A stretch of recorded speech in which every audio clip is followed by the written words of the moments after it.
और इस वक्त की रेल हादसे से जुड़ी बड़ी खबर आपको बता दें। रेल हादसे पर पीएम मोदी ने ट्वीट किया और इस ट्वीट में पीएम मोदी ने लिखा कि ओडिशा में घटनास्थल का दौरा किया, शब्दों में दुख बयां नहीं हो सकता है। इसके साथ ही पीड़ितों की हर संभव मदद करेंगे। प्रधानमंत्री नरेंद्र मोदी फुल एक्शन में नजर आ रहे हैं। प्रधानमंत्री नरेंद्र मोदी ने घटनास्थल बालासोर का दौरा किया, जायजा लिया। उसके बाद हादसे के शिकार घायलों से मिलने अस्पताल सीधे पहुंचे।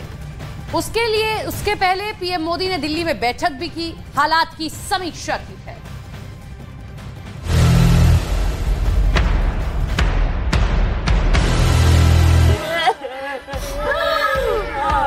किसी के हाथ में जख्म है, किसी के पैर टूट गए हैं, किसी के सीने में चोट है, कोई पेट में घाव से कराह रहा है। हर जख्मी के सिरहाने पहुंचने की कोशिश कर रहे हैं प्रधानमंत्री नरेंद्र मोदी। रात भर बैठकों का दौर चला है। सुबह सवेरे आला अधिकारियों के साथ मीटिंग हुई है।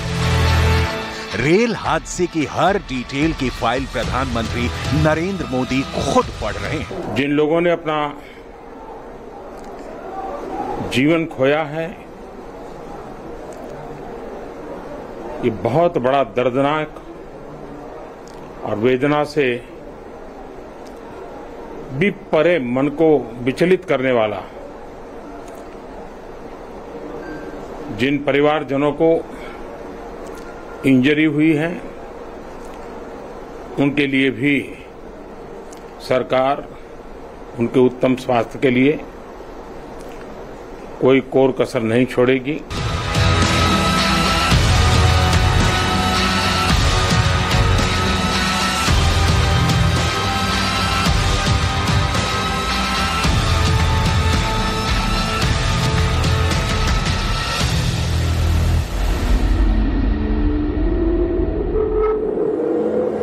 बुलेट ट्रेन दौड़ाने के सपने के बीच 3 ट्रेनों की टक्कर ने देश को हिला दिया है। प्रधानमंत्री नरेंद्र मोदी एक्शन में है। कई सवाल हैं जिनके जवाब ढूंढ रहे हैं देश के टॉप लेवल के रेलवे के तकनीकी जानकार।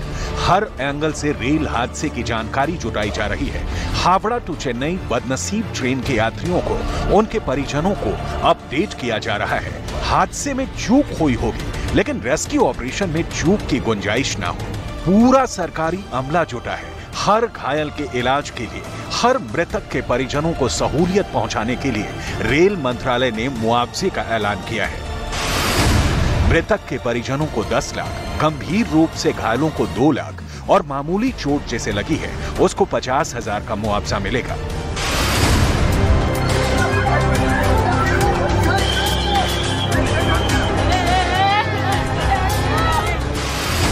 इसके अलावा प्रधानमंत्री कार्यालय ने ओडिशा में ट्रेन दुर्घटना के मृतक के परिजनों के लिए 2 लाख रुपए और घायलों को 50,000 रुपए देने की घोषणा की है।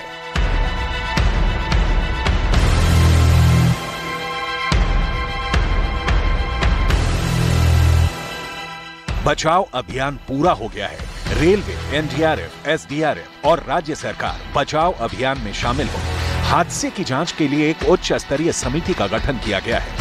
दुर्घटना में मरने वालों की संख्या हाल के याददाश्त में सबसे बड़ी दुर्घटना में से एक है। रेल सेफ्टी मोदी सरकार के एजेंडे में टॉप पर रहा है। रेलवे के आधुनिकीकरण का उदाहरण भी देश वंदे भारत जैसी ट्रेन के तौर पर देख रहा है और ट्रेनों की सुरक्षा का कवच सिस्टम भी देश देख रहा है। इस बीच बालासोर में इतनी बड़ी दुर्घटना से देश सन्न है। सरकार के लिए यह घटना अत्यंत गंभीर है।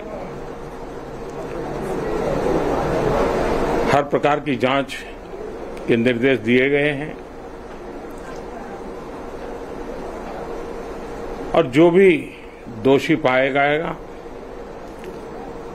उसको सख्त से सख्त सजा हो, उसे बख्शा नहीं जाएगा।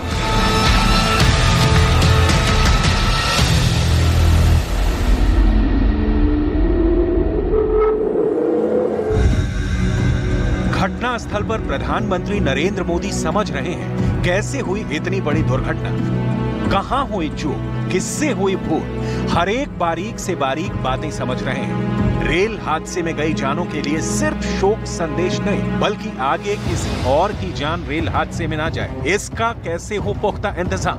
प्रधानमंत्री नरेंद्र मोदी एक एक पॉइंट पर फोकस कर रहे हैं। रेल हादसा सालों पहले इस देश में जिस लेवल पर हुआ करता था, रेलवे के आधुनिकीकरण ने उस दौर से देश को बाहर निकाल लिया है। लेकिन बालासोर की दुर्घटना ने इस नए सिस्टम को भी और उन्नत बनाने की चुनौती पेश की है। कटक के अस्पताल में प्रधानमंत्री नरेंद्र मोदी हर एक जख्मी से उसका हाल चाल पूछ रहे हैं, उसके दुख तकलीफ में शामिल होकर उसकी पीड़ा जानने की कोशिश कर रहे हैं। प्रधानमंत्री नरेंद्र मोदी ने रेल हादसे की हर डिटेल सुबह से ही समझना शुरू कर दिया। पहले दिल्ली में बैठक की, उसके बाद घटनास्थल बालासोर के लिए निकल गए और शाम ढलते ढलते प्रधानमंत्री नरेंद्र मोदी कटक के अस्पताल में हादसे के शिकार लोगों के बीच मौजूद मिले। रेल हादसे की वजह की फाइनल रिपोर्ट जब तक नहीं आ जाती तब तक क्लियर नहीं होगा कि कैसे हुआ। लिहाजा इस सवाल को देश के रेलवे एक्सपर्ट और इंजीनियरों को सुलझाने के लिए छोड़ देना चाहिए। इतने बड़े हादसे पर दुख जताने के बीच सियासी बोली का भी इस वक्त परित्याग कर देना चाहिए, क्योंकि जो जख्मी हैं उन्हें बचाने की जिम्मेदारी सबसे पहली है। जो परिजन हमने खोए हैं वो तो वापस नहीं ले पाएंगे, लेकिन सरकार उनके दुख में, उन परिजनों के दुख में उनके साथ है। सरकार के लिए ये घटना अत्यंत गंभीर है। हर प्रकार की जांच के निर्देश दिए गए हैं। रेस्क्यू ऑपरेशन 3 जून की सुबह तक जारी रहा। एनडीआरएफ की 7 टीमें, Odisha disaster rapid action force की 5 टीमें, फायर ब्रिगेड की 24 गाड़ियां, लोकल पुलिस और वॉलेंटियर जुटे रहे जान बचाने में, जख्मी को अस्पताल पहुंचाने में। रेल हादसे को रोकने में मोदी सरकार का ट्रैक रिकॉर्ड बहुत अच्छा रहा है। पिछले 9 सालों में रेलवे की रफ्तार भी बढ़ी है और बुनियादी सुविधाएं भी बढ़ी है। लिहाजा ये समझना जरूरी है कि टक्कर होने से बचाने वाले कवच सिस्टम के अलावा वो कौन सा फुल प्रूफ सिस्टम रेलगाड़ियों में फिट किया जाए जो उन्हें डीरेल होने या पटरी से उतरने से भी रोक सके। यहाँ आपको रेल दुर्घटना कैसी हुई, इसकी थोड़ी सी जानकारी देना बहुत जरूरी है।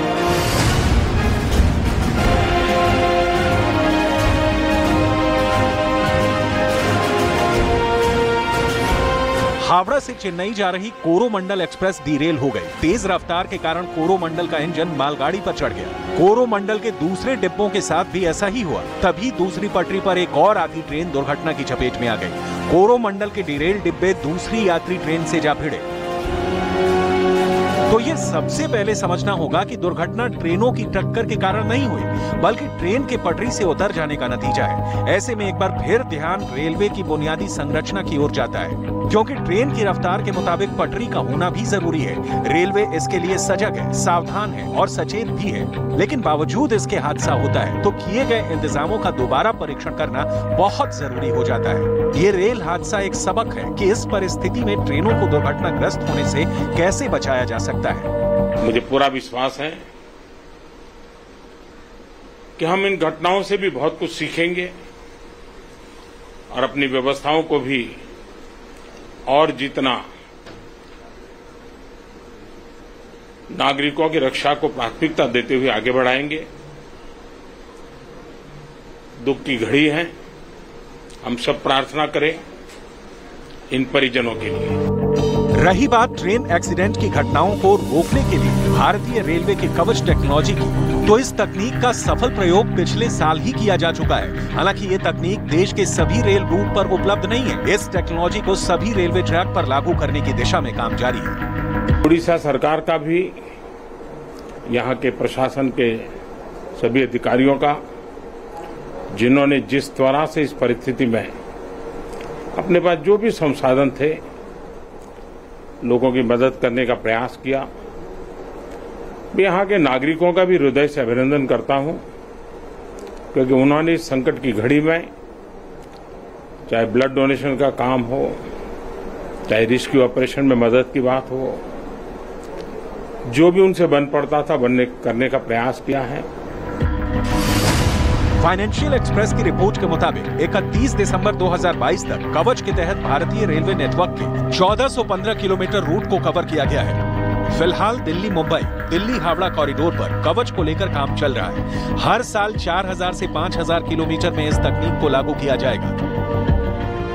ऐसे में आने वाले कुछ सालों में ही देश भर में कई बड़े रेलवे रूट के कवच सिस्टम से लैस होने की संभावना है। कवच की डिटेल आपको भी जरूर जाननी चाहिए, क्योंकि हिंदुस्तान में रेल सिर्फ सवारी नहीं, देश को जोड़ने का जरिया है। कवच स्वदेशी रूप से विकसित ऑटोमेटिक ट्रेन प्रोटेक्शन सिस्टम है। रेलवे के मुताबिक कवच टेक्नोलॉजी ट्रेनों की आपस में भिड़ंत को रोकने का काम करती है। इस तकनीक में सिग्नल जंप करने पर ट्रेन खुद ही रुक जाती है।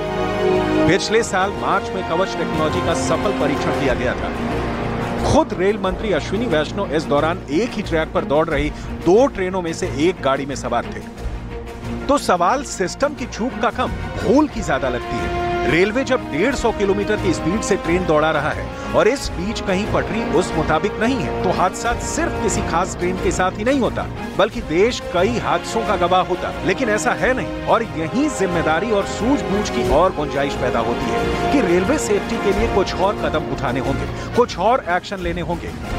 प्रधानमंत्री नरेंद्र मोदी इसी खातिर बालासोर घटनास्थल भी पहुंचे और अस्पताल भी।